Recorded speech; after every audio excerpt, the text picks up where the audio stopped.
Welcome to today's market report.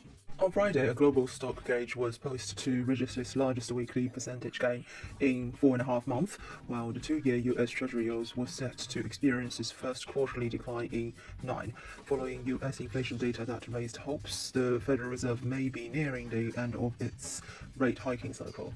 In February, US consumer spending rose moderately, with inflation cooling but still remaining high enough to potentially permit the Federal Reserve to raise interest rates once more this year. Additional data showed that the US consumer sentiment declined for the first time in 4 months amid concerns of a looming recession, although the recent banking crisis's impact was limited.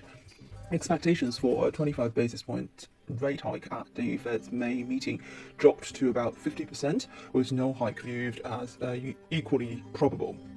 Boston Federal Reserve President Susan Collins stated that the inflation data has yet to alter the Fed's monetary policy path, while New York Fed President John Williams said that financial conditions would be a significant factor in his decision-making regarding the central bank's interest rate policy. On Wall Street, the S&P 500 closed at its highest level since February 15th, after increasing for 3 consecutive weeks to close out the month, resulting in its second consecutive quarter gain.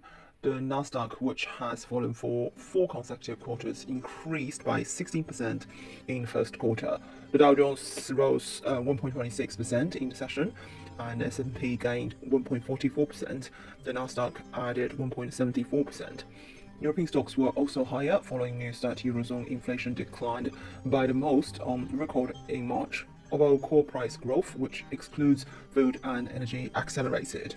The stock 600 index in Europe closed up 0.66%, while GBP USD is flat below 123, Euro-dollar is below 109. This is today's market report. Thanks for listening. We'll see you next time.